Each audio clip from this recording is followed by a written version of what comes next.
Olá, meus amigos, muita paz para todos.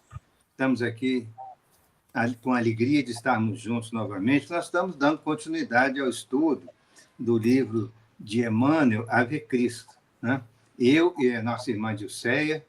Boa noite, Dilceia. Tudo bem contigo aí? Boa noite, tudo bem? Prazer estar aqui novamente. Ótimo. Então, nós vamos hoje dar continuidade, né, eu e a Dilceia, ao estudo do capítulo 2º do livro Ave Cristo, capítulo este intitulado Corações em Luta.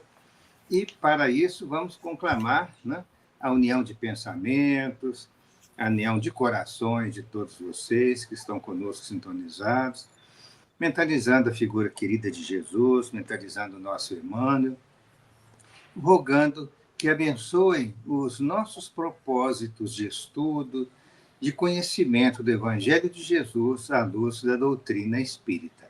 Assim sendo, e rogando muita paz para todos os corações que estão conosco interligados, nós pedimos permissão para iniciar os estudos desta noite. Que assim seja. Então, só para lembrar para vocês, no estudo anterior, né, o Quinto Varro, o nosso principal personagem aqui da história, ele teve um trauma emocional muito grande ao chegar em casa e descobrir uma traição da esposa dele. Exatamente essa traição era com o Opílio Vetúrio, que era o seu, digamos, o seu empregador, uma frota romana de navios, de galeras, mas ele era primo de sua esposa, Cíntia Júlia.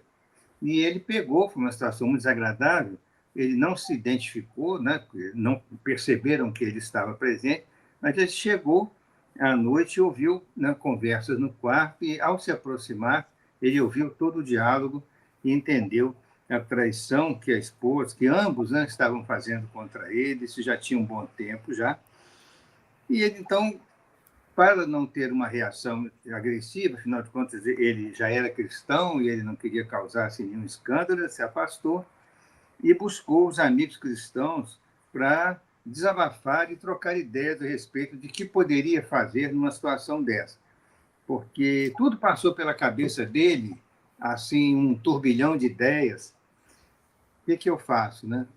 Pego meu filho, o que há de ser de meu filho? Saio de casa, desapareço com meu filho, mas depois poderão me localizar, me capturar, se eu estou criando um crime de sequestro com a criança. Ele já percebeu que não havia possibilidade de mais vínculos emocionais com a esposa, evidentemente, mas estava preocupado com o futuro do filho, que era uma situação perfeitamente compreensível. Então, ele, assim, muito acabrunhado, ele afastou-se da residência, né, na direção da Via Hóstia. Ele ficou desarvorado ali, passou a noite ali acordado, e de manhã ele se afastou da residência na direção da Via Hóstia, que é, né, uma das estradas romanas, que ela ia na direção do porto de Hóstia, que fica na foz do rio Tibre, né, mais ou menos 20 quilômetros de Roma, e foi nessa direção, e desejava entender-se com alguém que ele pudesse lenir a chaga íntima.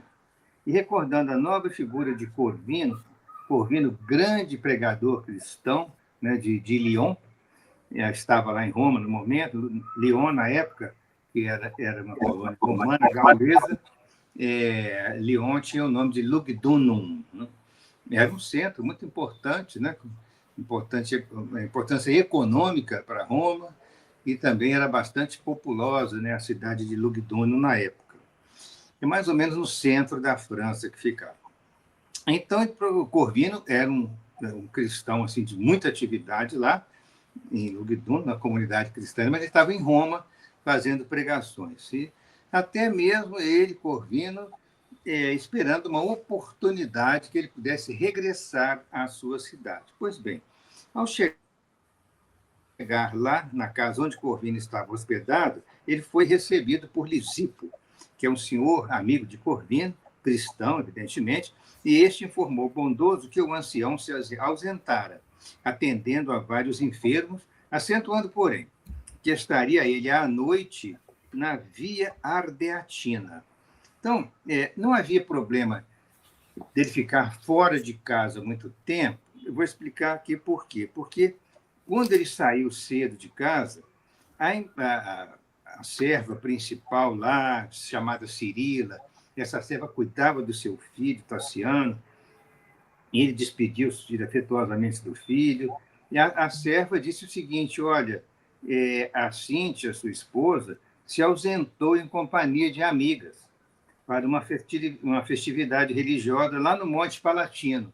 Então, portanto, se a esposa dele havia se retirado de casa, a criança ia ficar aos cuidados, né, da governanta dele, que é a Cirila, pessoa de extrema confiança, e ele também podia ficar tranquilo, porque ele estaria fora de casa, mas a esposa também estaria, né, no outro compromisso, não teria problema não, né?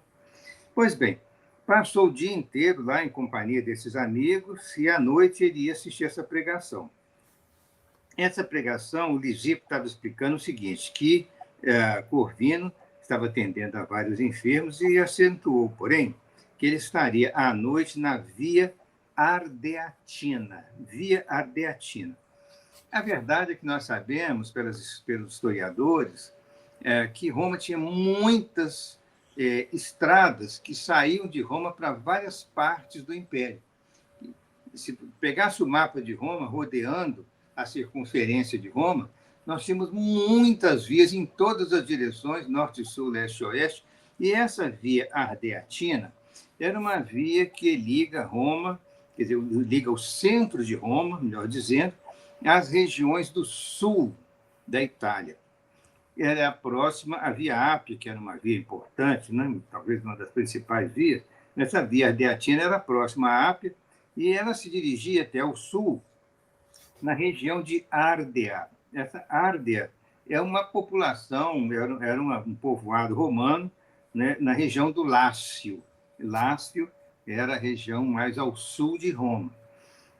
Então, veja bem, ele se dirigiu nessa estradinha, a Via Ardeatina, para assistir às pregações do caso de Corvino. O anfitrião, todavia, observou tamanha palidez no visitante, quer dizer, o anfitrião, no caso, Lisipo, né? Porque ele chegou lá de forma inesperada, então ele pediu para ele se assentar, ofereceu algum alimento para ele, e Varro aceitou, experimentando grande melhora espiritual. A paz do recinto singelo, como que lhe acalmava o espírito desarvorado.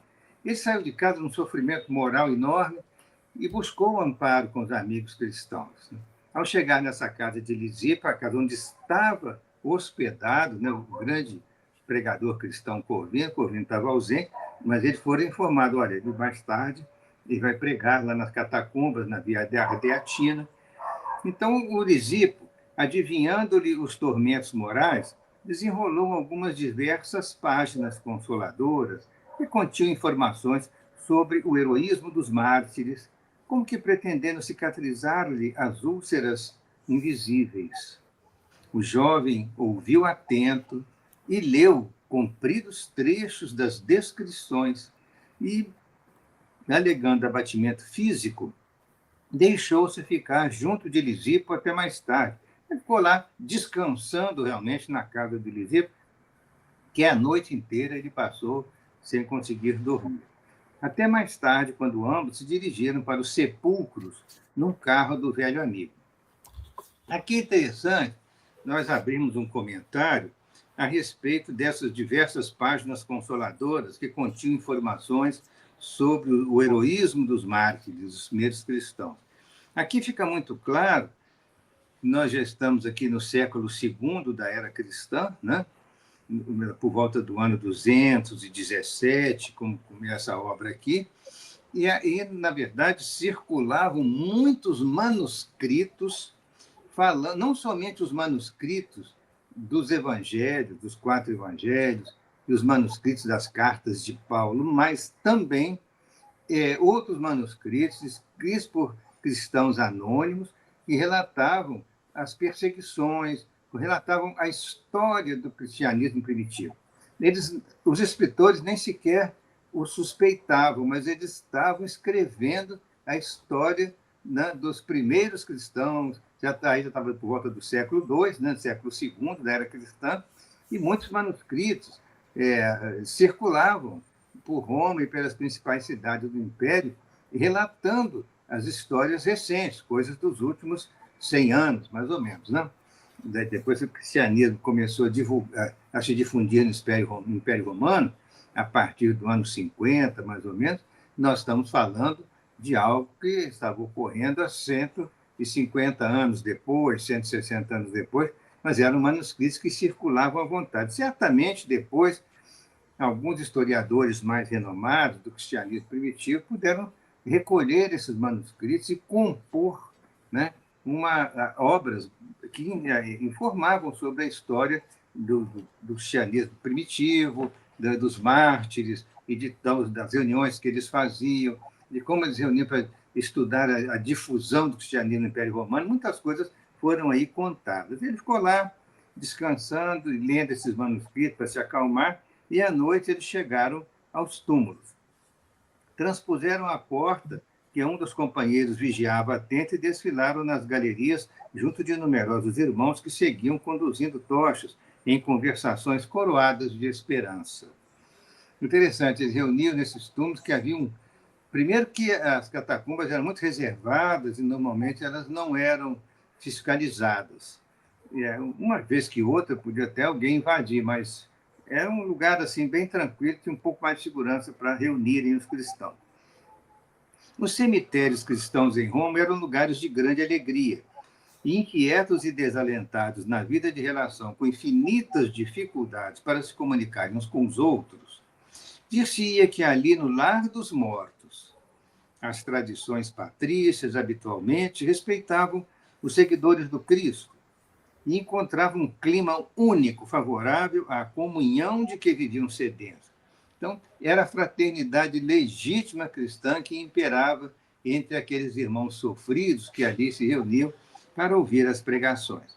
Abraçavam-se com indizível ternura fraterna e cantavam jubilosos, oravam com fervor. Aí Emmanuel ensina o seguinte: o cristianismo de então não se limitava aos ritos sacerdotais. Era um rio de luz e de fé banhando as almas, arrebanhando corações para a jornada divina do ideal superior. As lágrimas não surgiam na condição de gotas de fel incendiado, mas como pérolas de amor e reconhecimento, as referências aos suplícios dos companheiros sacrificados. Olha que linguagem linda que Emmanuel usa para falar da união dos cristãos, né, da beleza dos cultos primitivos. Eles não estavam ligados àquelas questões dos ritos sacerdotais que mais tarde dominaram a organização hierárquica da igreja. Não. Eles estavam ligados por uma fraternidade, por uma união, por um carinho muito grande entre eles, porque todos eles sofridos, perseguidos, né? E que, com muito risco, eles procuravam seguir, né, as ordenações do cristianismo. E aqui e ali, sepulturas rosas e brancas ostentavam dísticos afetuosos que não lembravam qualquer ideia escura de morte. Só a bondade de Deus e a vida eterna mereciam exaltação. Varro relia com avidez as palavras que lhe eram familiares, buscando apoio moral para a resistência íntima de que se reconhecia necessitado.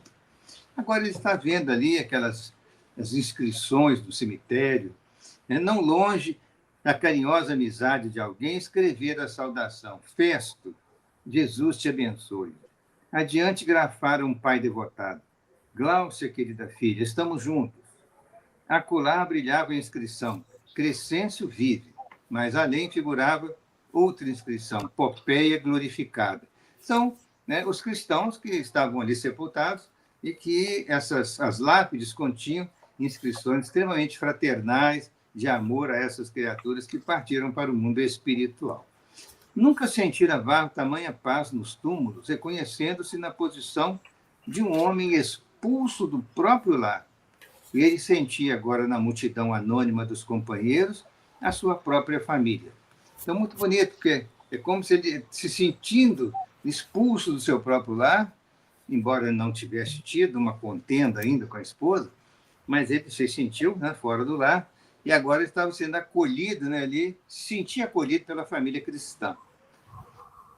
Detinha-se nos semblantes desconhecidos com mais simpatia e interesse, e pensava consigo mesmo naquela fileira de criaturas que ansiosamente buscavam os ensinamentos do Senhor, que talvez existissem ali mais dolorosos dramas do que o dele, e chagas mais profundas a de sangrarem nos corações. Sustentava Lisipo no braço robusto, como se houvera reencontrado a alegria de ser útil a alguém, e pelos olhares felizes que permutavam entre si, pareciam ambos agradecer a influência de Jesus, que concedia ao velho afetuoso a graça de amparar-se num filho, e ao moço infortunado a ventura de encontrar um pai a quem poderia servir. Então, com essas belas palavras, Emmanuel está colocando aqui o seguinte: isso tudo serve de lição para nós. Nós, às vezes, carregamos um problema difícil para nós, é bastante doloroso, mas acontece que quando você convive com os companheiros, os irmãos, que apresentam situações também de sofrimento, ele pensou, quem sabe muitos desses irmãos que aqui estão, eles têm dramas e problemas muito mais dolorosos do que o meu. Então, por isso, eu estou aqui junto e eu quero dividir com eles, o meu carinho, a minha fraternidade, ao mesmo tempo sentir deles, este mesmo sentimento. E também a alegria dele estar conduzindo o velho Lisipo à semelhança de um filho. É como se o Lisipo, amparado por um filho, e ele conduzindo um pai. Quer dizer, cria-se clima de fraternidade entre eles. Num grande recinto iluminado, hinos de alegria precederam a palavra do pregador, que, assomando à tribuna, falou com indescritível beleza acerca do reino de Deus e encarecendo a necessidade de paciência e de esperança. São duas palavras que realmente o Varro precisava de ouvir, e precisava de introjetá-las no seu próprio coração, porque ele realmente agora precisava de muita paciência na vida e esperança de dias melhores no futuro. Quando terminou a enternecedora alocução, Lisipo e Varro aproximaram-se para reconduzi-lo à casa. Um carro, além dos sepulcros, aguardava o solícito. E na intimidade doméstica, os três retornaram à casa, que um carro romano levou, de tração animal, levou-os para lá, e então se encontraram na casa de Lisipo. Na intimidade doméstica, ante os dois velhinhos, quer dizer, ante Lisipo e no caso, Corvino, ele, então, relatou, em lágrimas, ele participou em lágrimas, com uma narrativa muito triste, expôs o que sofria nos recessos da vida particular dele, rogando a Corvino um bálsamo para as feridas que lhe oprimiam um coração. Então, foi com muita tristeza que ele relatou para os dois amigos o problema grave do seu lar, e o velho gaulês, Corvino, fê-lo assentar-se e, acariciando-lhe a cabeça como se o fizesse a um menino atormentado, indagou: Vá, aceitaste o Evangelho para que Jesus se transforme no teu servidor ou para que te convertas em servidor de Jesus? Oh, sem dúvida, suspirou o rapaz, se a alguma coisa aspiro no mundo, é ao ingresso nas fileiras dos escravos do Senhor, nas fileiras dos servos do Senhor.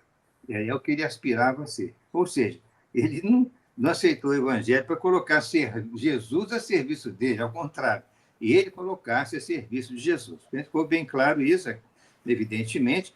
Então, aí Corvino fala, então, meu filho, hoje temos dos desígnios do Cristo e ouvidemos os nossos desejos.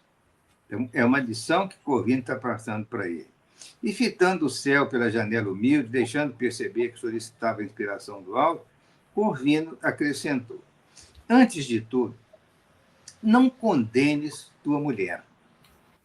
Quem somos nós para sondar o coração do próximo? Poderíamos, acaso, torcer o sentimento de uma outra alma usando a maldade e a violência?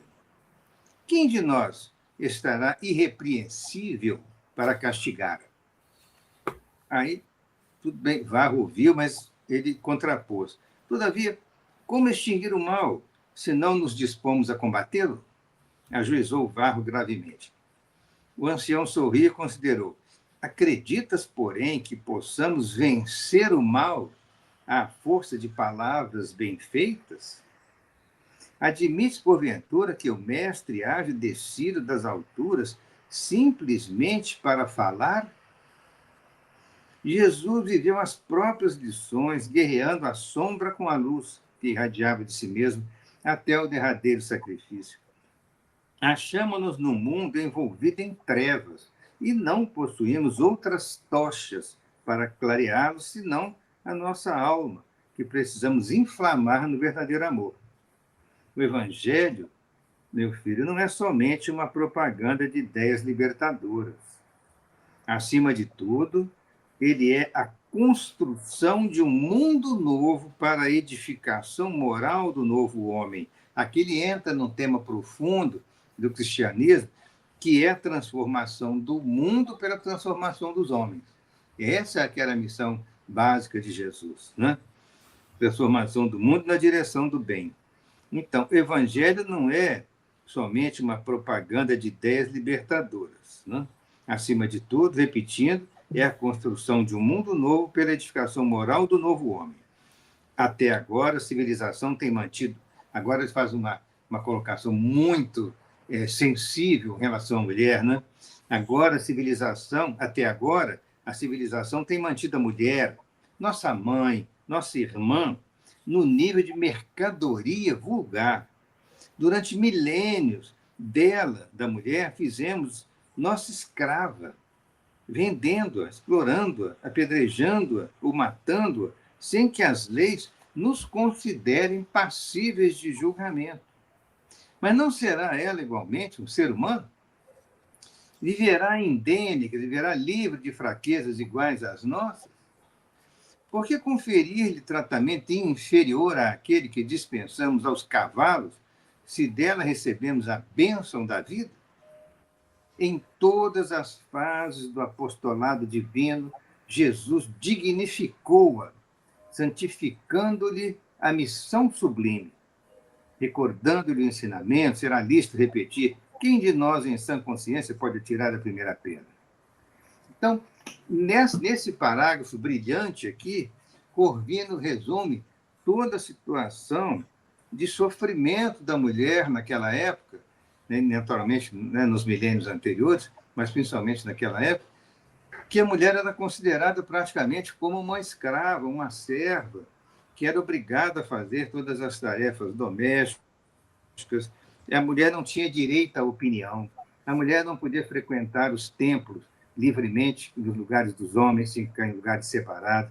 A mulher não poderia sair sozinha à rua, a não ser acompanhada do marido ou de uma pessoa de confiança da casa.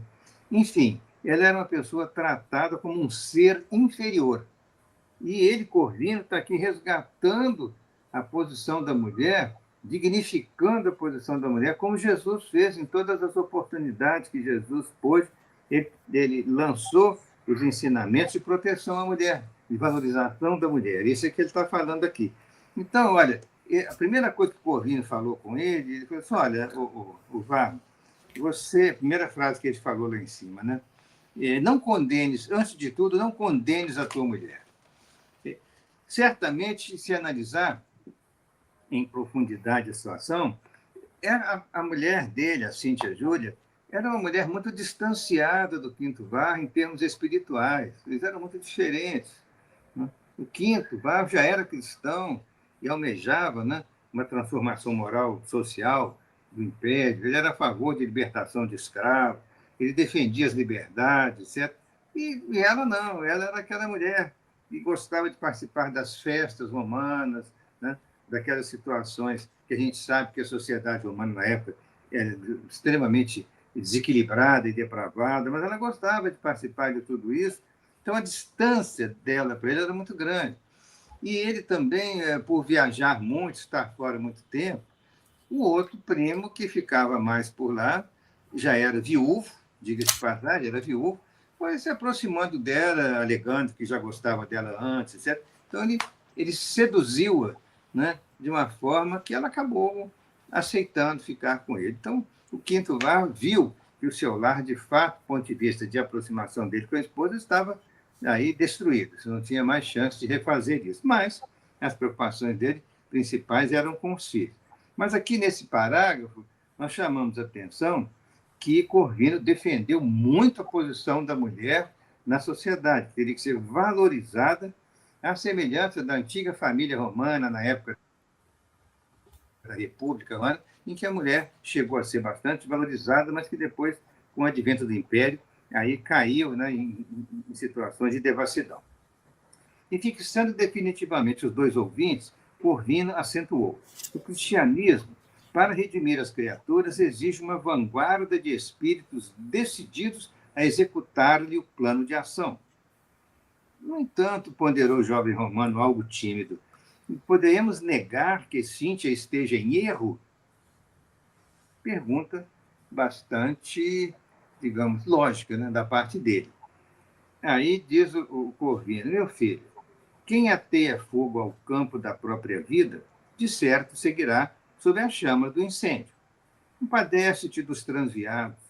Não serão suficientemente infelizes por si mesmos?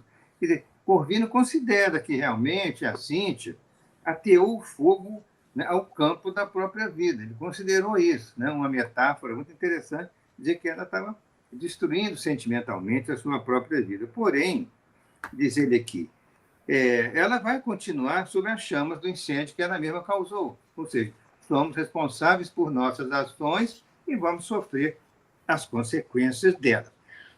Aí ele termina dizendo: compadece-te dos transviados.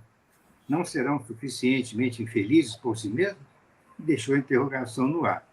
E agora eu peço que o Odisseia, então, continue, porque vai ter um sermão muito bonito aqui do Corvino para ser comentado.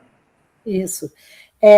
O que ele está querendo dizer é que aqueles que ateiam fogo ao campo da própria vida vão ter o que merecem, né? Que a justiça divina, ela estará sempre presente e que a lei de causa e efeito vai se fazer, vai se apresentar.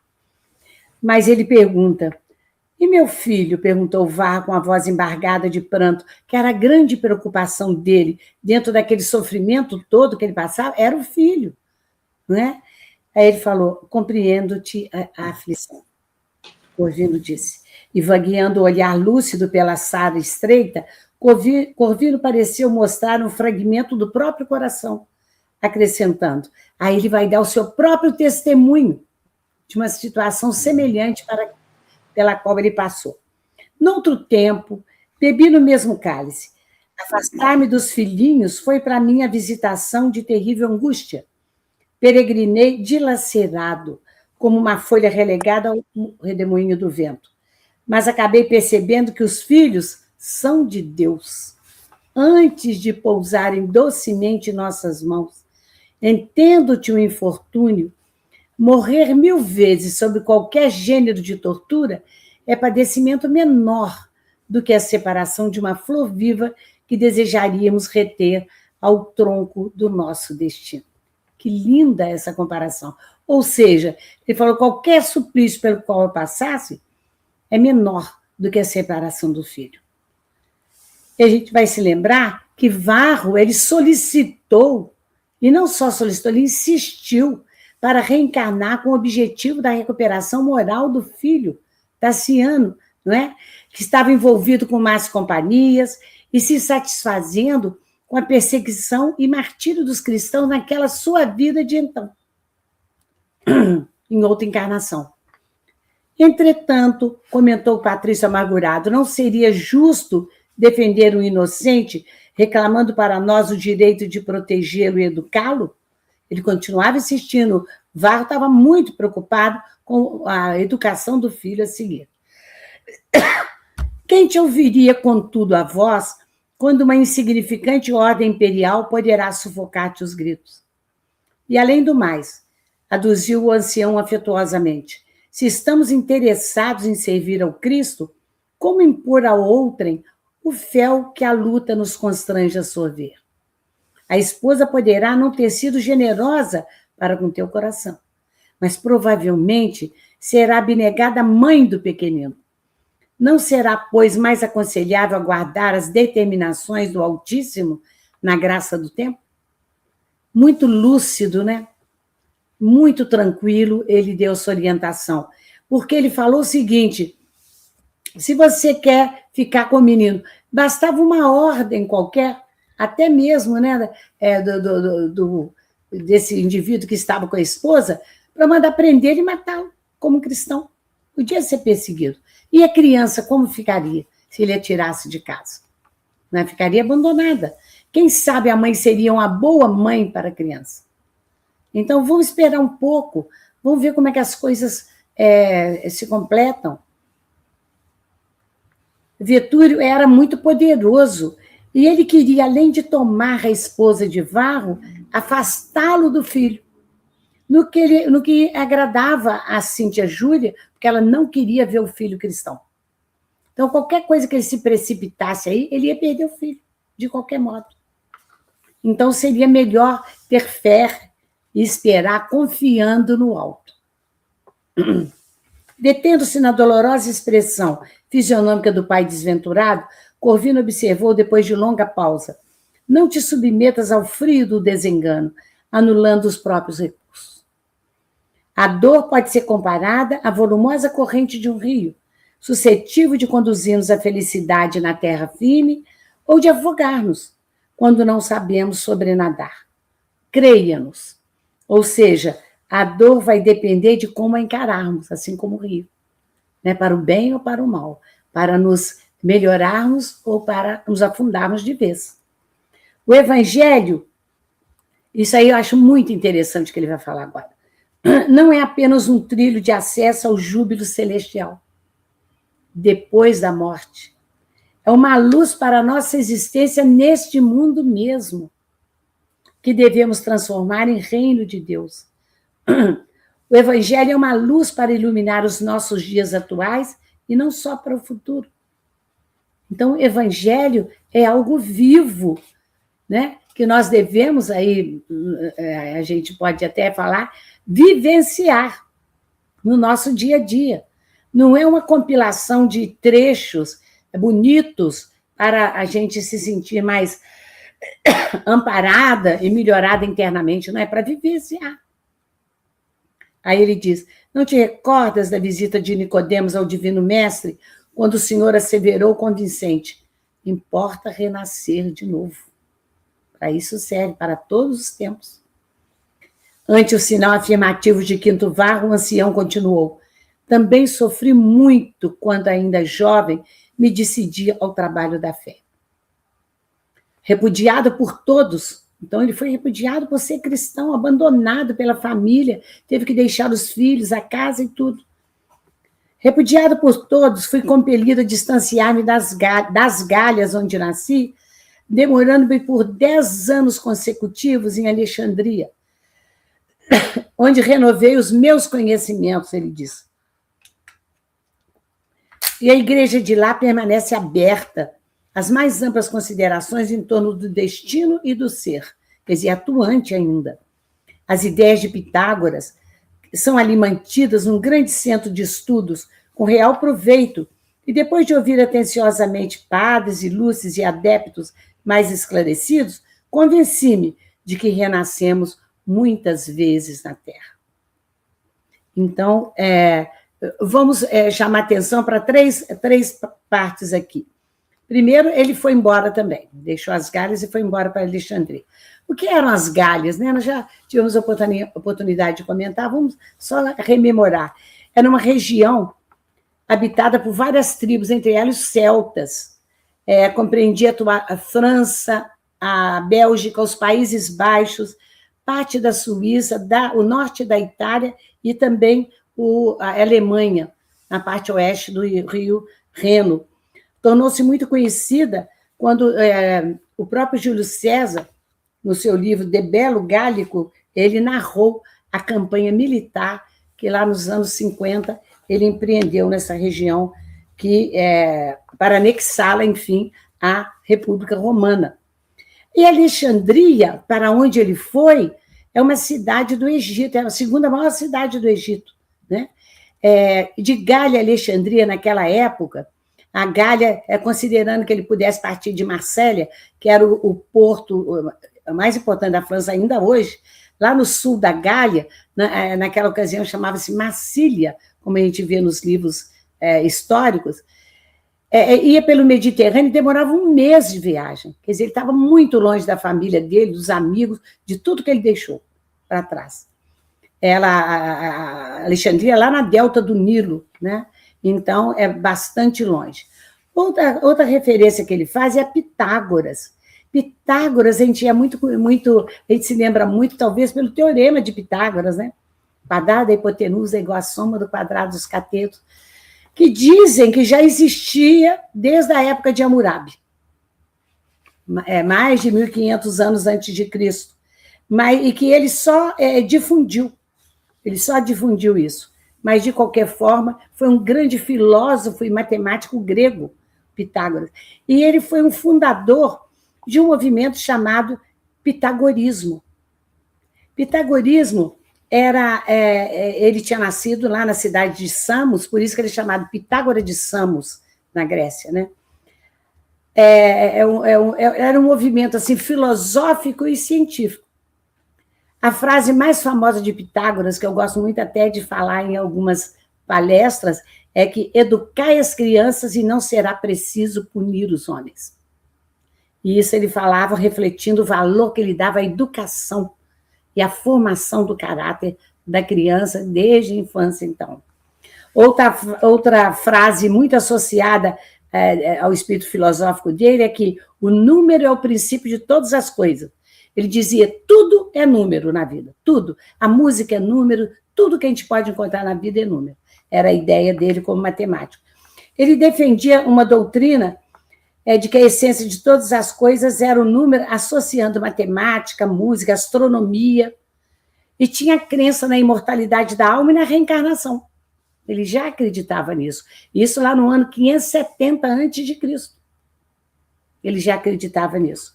Então, tinha como característica, praticava rituais, o pitagorismo, vegetarianismo estrito, e acreditava na transmigração das almas, na reencarnação, mas só que ele acreditava que podia ser também em corpo de animais. Tá? Ele dizia que ele influenciou muito Platão e depois Galileu. Ele acreditava mesmo que a Terra não era o centro do universo. Quer dizer, ele trazia ideias muito avançadas para o seu tempo, muito avançadas. Entrelaçava, então, o racionalismo do estudo da matemática com o chamado irracionalismo, que era o misticismo religioso. Foi a vertente mais importante do pensamento pré-socrático, que ele veio antes de Sócrates. Ou seja, foi bastante importante a influência dele, e ainda era, como ele disse, como ele falou aqui, o Pitágoras ainda era muito influente naquela ocasião. As ideias de Pitágoras são ali mantidas um grande centro de estudo com real proveito, porque ele vinha com ideias avançadas, como eu disse, da própria reencarnação. Bem, isto posto, Corvino, então, continuou. O corpo é uma passageira vestidura de nossa alma que nunca morre. O corpo é perecível, a alma não. O túmulo, ele diz, olha que bonito, é a ressurreição. É o ponto de partida para a verdadeira vida, que é a vida espiritual. Tornaremos a carne tantas vezes quanto se fizerem necessárias, até que tenhamos alijado todas as impurezas do íntimo, como o metal nobre que tolera o cadinho purificador, até que arroje para longe dele a escória que o desfigura. Parece que nós estamos lendo uma parte de uma pregação espírita, mas não é. Por isso o espiritismo é o cristianismo redivivo. Olha as ideias que ele traz aqui da reencarnação. Inúmeras reencarnações. Corvino fez, então, um ligeiro intervalo, como a dar oportunidade à reflexão dos ouvintes, e prosseguiu. Jesus não falava simplesmente ao homem que passa, mas, acima de tudo, ao espírito imperecível, ao homem de todos os tempos. Né? Em certo passo dos seus sublimes ensinamentos, ele adverte: melhor será entrares na vida aleijado que, tendo duas mãos, te aproveitarem delas para descer das regiões inferiores. Refere-se o Cristo ao mundo como escola, em que procuramos o nosso próprio burilamento. Então, lá em Mateus, no capítulo 18, versículos 8 a 9, nós encontramos Jesus dizendo: Portanto, se a sua mão ou seu pé faz você pecar, corte-os e jogue-o fora. É melhor entrar no céu mutilado ou aleijado do que ser lançado no fogo eterno com as 2 mãos e os 2 pés. E se o seu olho faz você pecar, arranque-o e jogue-o fora. É melhor entrar no céu com um olho só do que ser lançado no fogo do inferno com os 2 olhos. Pode ser um sentido figurado, mas nós podemos pensar que nós devemos deixar todas as coisas que nos fazem, vamos dizer assim, valorizar as coisas materiais. Isso nós temos que deixá-la de lado, abrir mão da riqueza, do poder, dos títulos, porque isso pode nos fazer cair nas trevas. E nos livrarmos disso tudo, nos tornarmos pobres, humildes, mas tementes a Deus e acreditando no Senhor. Cada qual de nós vem à Terra com os problemas de que necessita. A provação é remédio salutar. A dificuldade é degrau na grande subida. Quer dizer, ele está falando com ele, animando muito. Nós temos que passar por isso. A dor é o remédio. É o nosso remédio, é a dor. Nesse mundo que vivemos de provas e expiações, nós vamos encontrar muitos episódios de dor na nossa vida e temos que nos aproveitarmos deles.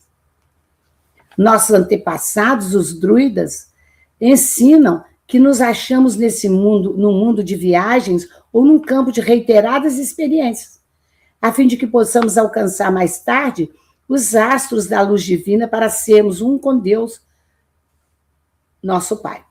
Então ele vem dizer, ele já falou de Pitágoras, que foi um antecedente das ideias cristãs, agora ele vai falar dos druidas, antecedentes, inclusive, das ideias espíritas. Esse termo druida, vamos falar uma coisinha sobre ele, por 2 motivos de que eu gosto muito. O druida quer dizer consciência do carvalho. É uma árvore sagrada para eles, para os celtas, onde ele fazia as suas adorações, os seus rituais. Os futuros sacerdotes eles eram escolhidos quando o indivíduo era criança e eram educados para ser sacerdotes, igual muitas religiões fazem ainda hoje, né? Então, eles davam muito valor aos druidas mais velhos, que eles passavam esses ensinamentos de uma forma oral para eles. Eles constituíam, os druidas, uma classe intelectual e sacerdotal dessa sociedade celta. Eles eram líderes religiosos, juízes, médicos, filósofos e conselheiros. Era conhecido como sábios do carvalho, formavam uma elite educada que preservava a história deles oralmente, ia passando de geração a geração. Tinha rituais, sacrifícios, eles prezavam a medicina, interpretavam os fenômenos naturais de toda a natureza, cósmicos, etc. Tinha uma espiritualidade baseada na natureza. É tido como até uma religião neopagã, mas que prezava, então, o foco era o equilíbrio, o amor à natureza e a conexão espiritual. Eles acreditavam que eram intermediários entre deuses e os homens. Tinham grande conhecimento em erva, astronomia, nas cerimônias, nas tradições orais, eram indivíduos muito cultos. Por que nós estamos falando isso tudo? Espera aí que eu vou falar. Tinha uma religiosidade muito grande, realizavam rituais em bosques sagrados e foram perseguidos pelo Império Romano. Quando César ele fez a tentativa da conquista daquela região e que conseguiu, ele os via pela força que eles tinham, moral, com aquela população, como uma ameaça política. E o declínio deles, de uma certa forma, ele levou à maior cristianização daquela região. Depois, no século XVII, houve o chamado neodruidismo, com histórias, com as lendas que formavam aquele imaginário popular. Eles começaram a ter novamente como se fosse uma crença no carvalho, né, e de fazer os seus rituais junto às florestas, à natureza. Mas aí eu gosto muito, sabe de quem? De Vercingetorix. Vercingetorix foi um líder gaulês. Era um druida. era um indivíduo importante nessa comunidade celta. Era um indivíduo que ele lutou contra a invasão de Roma, contra o César. E ele foi muito... a França hoje o endeusa muito, até hoje, porque ele foi um grande líder da resistência. Olha o que ele fez. Quando o César chegou, isso evidentemente com um aparato militar muito grande, e ia conquistar os celtas, antes dele se entregar, ele vestiu as suas roupas todas, suas indumentárias, montou um cavalo, foi em direção ao acampamento dos romanos, onde estava o César, e depôs as armas todas na frente dele. Como se ele reconhecesse que ele estava, na verdade, ele tinha sido conquistado, estava derrotado, mas que ele não baixava as crenças dele. Ele só foi derrotado militarmente.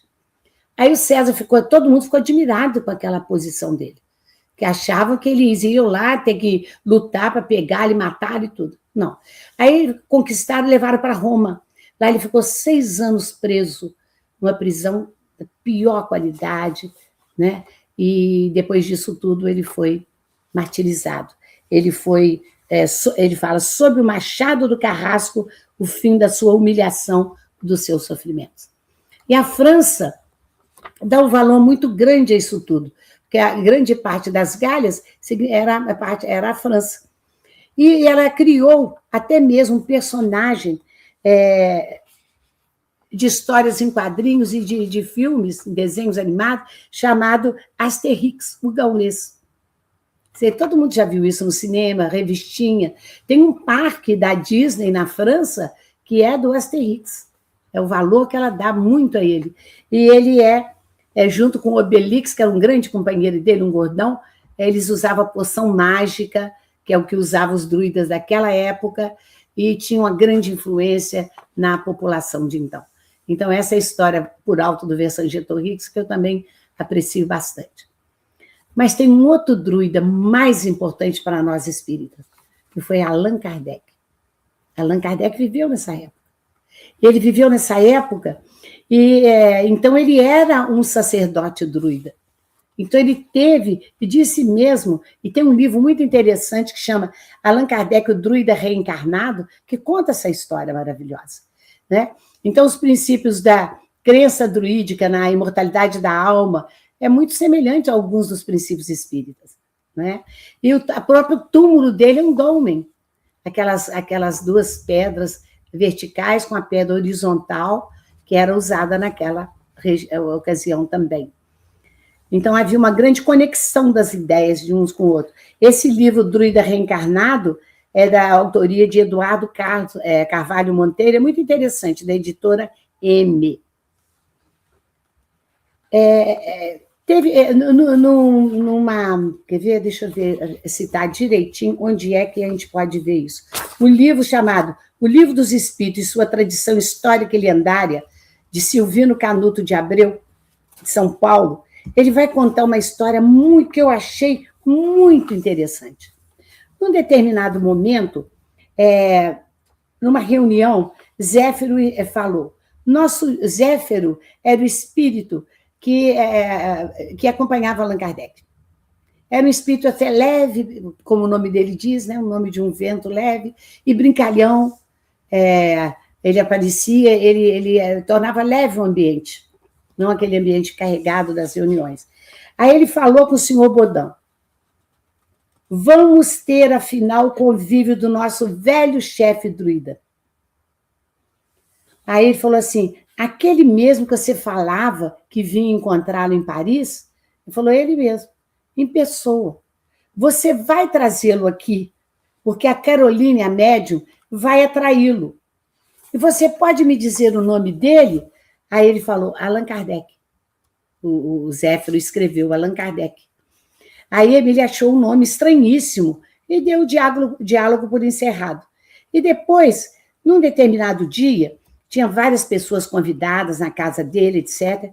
E já não se usava mais mesa girante, eram as cestinhas ou um quadro de ardósia, onde eles podiam escrever. E tinha Caroline, Julie e Clementine, que funcionavam como médiums. Os participantes faziam perguntas e respondiam na ardósia, etc. Vinha a resposta ali. Zéfiro, esse espírito, era o dirigente espiritual da casa.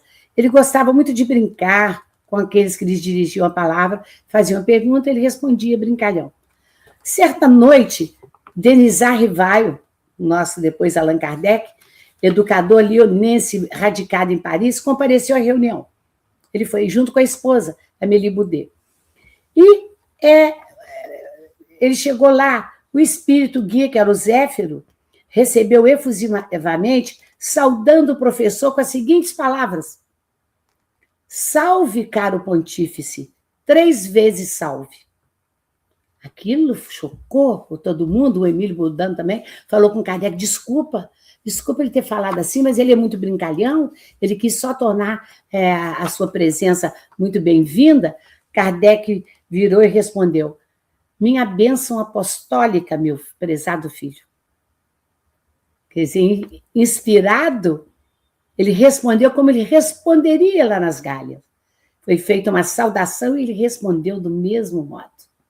Olha que coisa maravilhosa, não é? Então, houve uma risada geral e Zéfiro falou que tinha feito uma saudação respeitosa a um verdadeiro pontífice, quer dizer, um verdadeiro sacerdote importante dos druidas. Pois Rivaio tinha sido um grande chefe druida no tempo da invasão da Gália pelo imperador Júlio César. Então, naquela época do Vercingetorix e tudo, Kardec estava ali reencarnado como chefe druida. Então, é uma outra parte de que eu gosto muito quando falo dos druidas. E, segundo Zéfiro, ele próprio, Zéfiro e Rivaio, estavam reencarnados nessa época e local. Se vocês quiserem ler mais, eu cito esse livro, então, o Livro dos Espíritos e Sua Tradição Histórica e Lendária, de Silvino Canuto de Abreu, que já é bastante conhecido. Bem, passando isso tudo, esse parêntese, Corvino vai continuar falando. Criamos o sofrimento, desacatando as leis universais, e suportamo-lo para regressar à harmoniosa comunhão com elas. A justiça é perfeita. Ou seja, o que nós estamos sofrendo, nós é que procuramos. O sofrimento surge sempre quando a gente não obedece às leis. A gente desobedece às leis divinas, que são as leis universais. E temos que arcar com as nossas consequências. Ninguém chora sem necessidade. A pedra suporta a pressão do instrumento que a desgasta a fim de brilhar soberana. A fera é conduzida à prisão para domesticar-se. O homem luta e padece para aprender e reaprender, aperfeiçoando-se cada vez mais. A terra não é o único teatro da vida. Não disse o próprio Senhor a quem pretendemos servir que existem muitas moradas na casa de nosso Pai?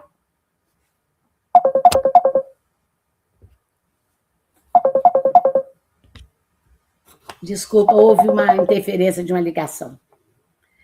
O trabalho é a escada luminosa para outras esferas, onde nos reencontraremos como pássaros que, depois de perderem uns alguns dos outros, sob as rajadas do inverno, se reagrupam de novo ao sol abençoado da primavera.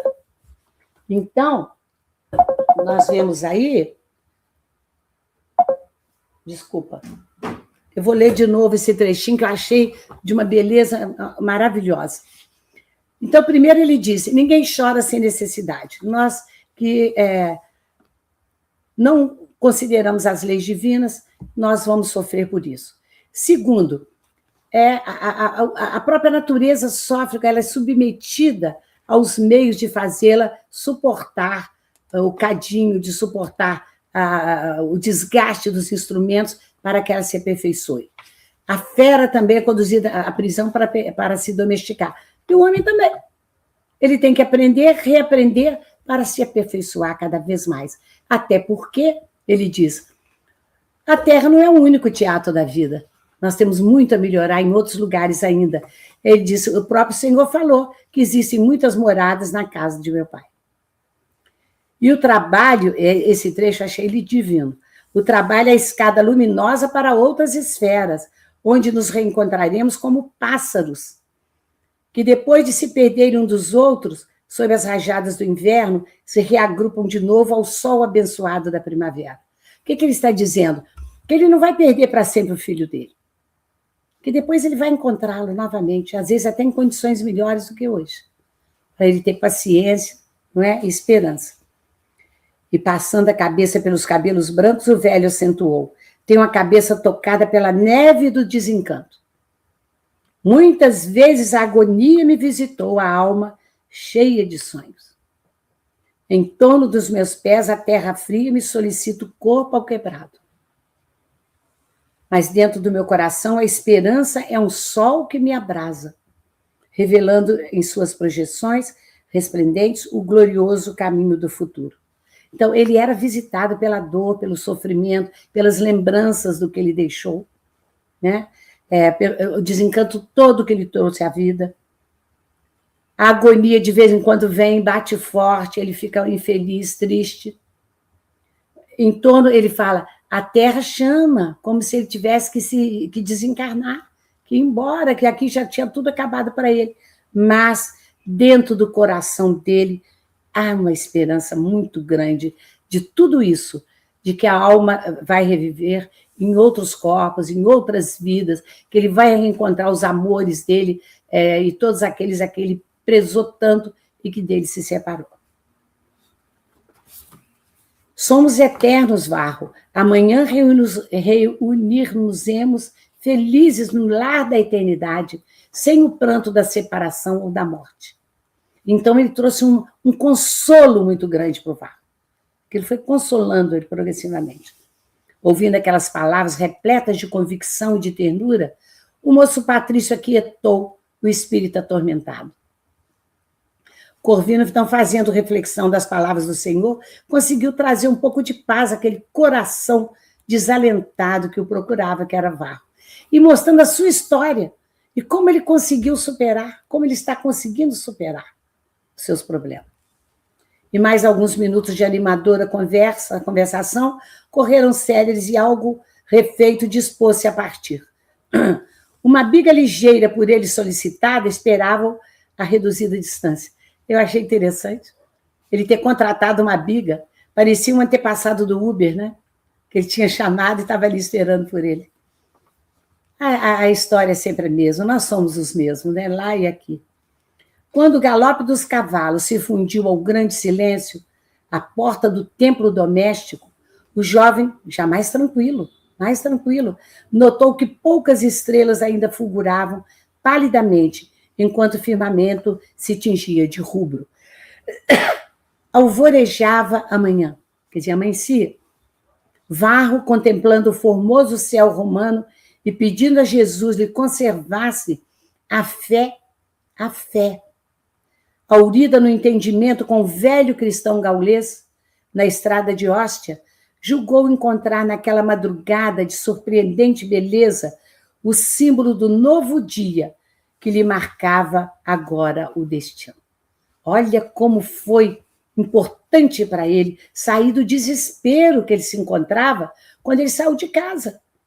Então, o contato com Lisipo primeiro, depois com o Corvino, atenuou aquela sensação de que nada mais ele podia fazer, de desespero total.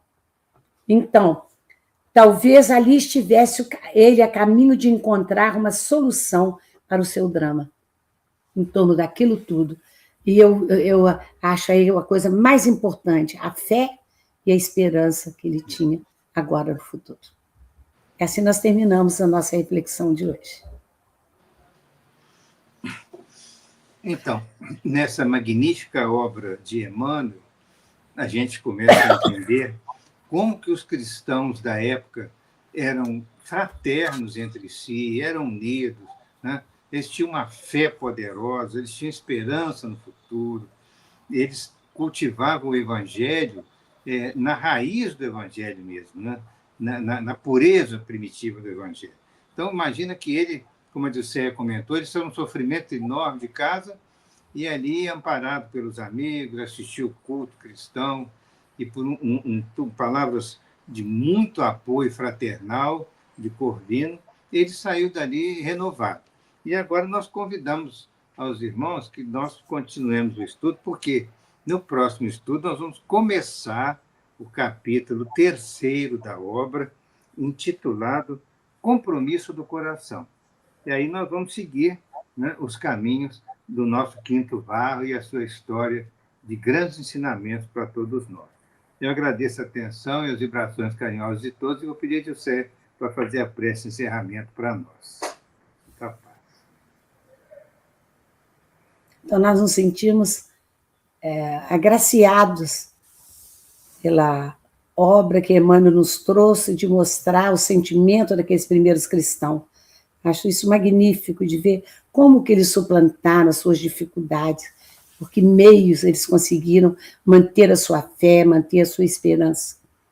Agradecemos a Jesus, nosso mestre, amigo, irmão maior, por ter nos trazido o seu evangelho de luz, para que fosse o nosso caminho, a nossa verdade e, portanto, a nossa vida, que nós devíamos seguir para nos colocarmos cada vez melhor nessa existência que nós estamos aqui, né, tendo recebido esse corpo para vivermos essa vida reencarnados, para aprender cada vez mais e partimos daqui melhor do que aqui chegamos.